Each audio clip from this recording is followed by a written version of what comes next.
Hello students, कैसे हैं आप सभी। आई होप कि आप सब बहुत अच्छे होंगे और आपकी स्टडीज़ बहुत अच्छी चल रही होगी।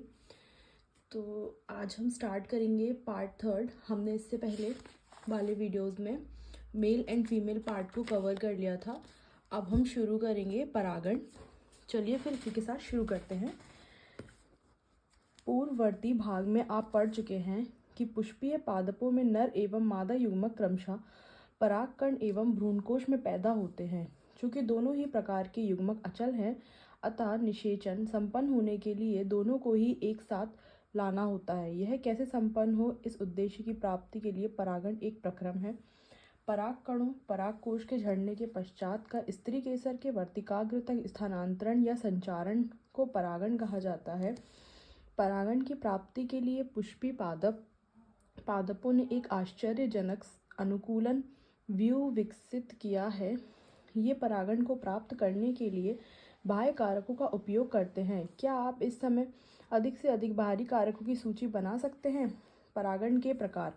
पराग के स्रोत को ध्यान में रखते हुए परागण को 3 प्रकारों में बांटा जा सकता है। पहला है स्वयुग्मन ऑटोगैमी। एक ही या उसी पुष्प में परागकोश से वर्तिकाग्र तक परागकणों का स्थानांतरण है। इस प्रकार का परागण उसी पुष्प के अंदर होता है। एक सामान्य पुष्प में जहाँ परागकोश एवं वर्तिका खुलता एवं अनावृत होता है, वहाँ पूर्ण स्वयुग्मन अपेक्षाकृत दुर्लभ होता है। इस प्रकार के पुष्पों में स्वयुग्मन के लिए पराग एवं वर्तिकाग्र की विमुक्ति के लिए क्रमशः समकालिकता की आवश्यकता होती है। इसके साथ ही परागकोश एवं वर्तिकाग्र को एक दूसरे के पास अवस्थित होना चाहिए ताकि स्वपरागण संपन्न हो सके। कुछ पादप जैसे वायोला, सामान्य पानसी, ऑक्जेलिस तथा कैमिलिना कनकौआ 2 प्रकार के पुष्प पैदा करते हैं। उन्मील परागणी पुष्प अन्य प्रजाति के पुष्पों के समान ही होते हैं, जिसके परागकोश एवं वर्तिकाग्र अनावृत होते हैं, तथा अनुन्मील्य परागणी पुष्प कभी भी अनावृत नहीं होते हैं। इस प्रकार के पुष्पों में परागकोश एवं वर्तिकाग्र एक दूसरे के बिल्कुल नजदीक स्थित होते हैं। जब पुष्प कलिका में परागकोश स्फुटित होते हैं, तब परागकण वर्तिकाग्र के संपर्क में आकर परागण को प्रभावित करते हैं। अतः अनुन्मील्य परागणी पुष्प सदैव स्वयुग्मक होते हैं, क्योंकि यहाँ पर वर्तिकाग्र पट क्रॉस या पर परागण अवतरण के अवसर नहीं होते हैं।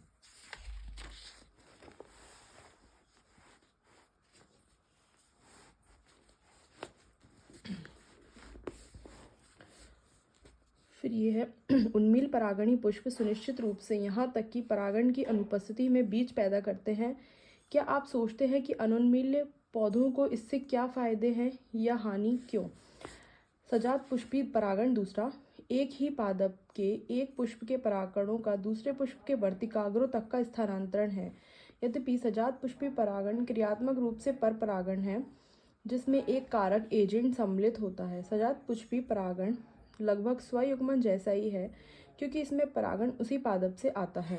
तीसरा है पर निषेचन।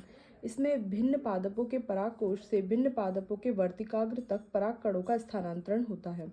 मात्र यही केवल एक प्रकार का परागण है जिसमें परागण के समय आनुवांशिकतः भिन्न प्रकार के परागकणों का आगमन होता है। परागण के अभिकर्मक या कारक। पौधे परागण के कारक या अभिकर्मक के रूप में 2 अजीवीय वायु एवं जल तथा 1 जीवीय प्राणी कारक एजेंट का उपयोग कर लक्ष्य प्राप्त करते हैं।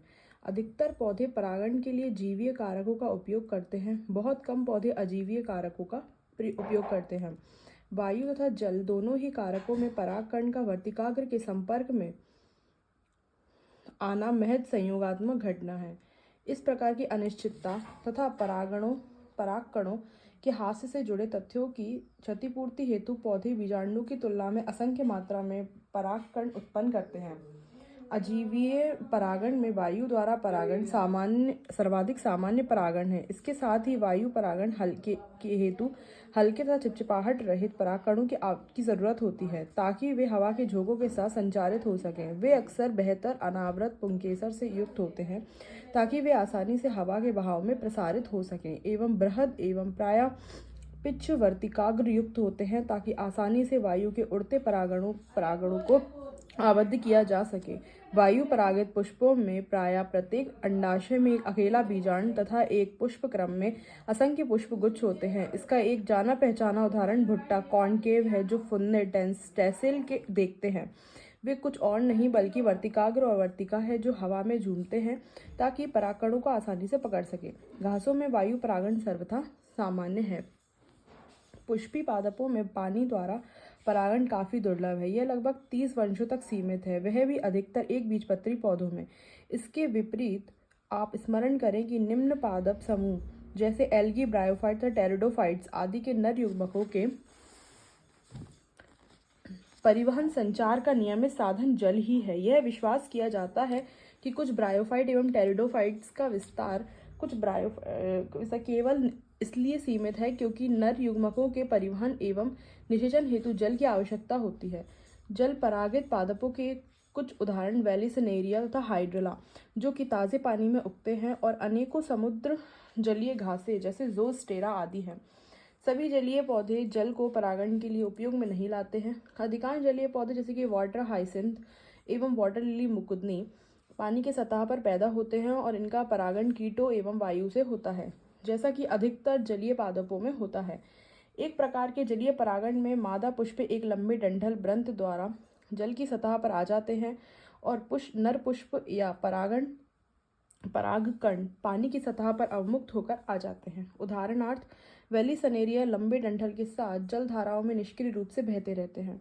इनमें से कुछ एक संयोगात्मक रूप से मादा पुष्प एवं वर्तिकाग्र तक पहुंच जाते हैं। एक अन्य पुष्प समूह के जलीय परागण वाले पादपों जैसे समुद्री घासों सी ग्रासेस में मादा पुष्प जल के सतह के नीचे ही पानी में डूबा रहता है और पराग कणों को जल के अंदर ही अवमुक्त किया जाता है।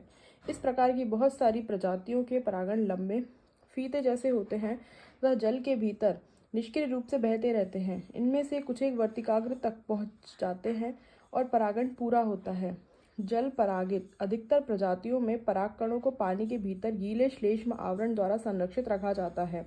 वायु एवं जल परागित पुष्प ना तो बहुत रंग युक्त होते हैं और ना ही मकरंद पैदा करते हैं। इसका क्या कारण हो सकता है?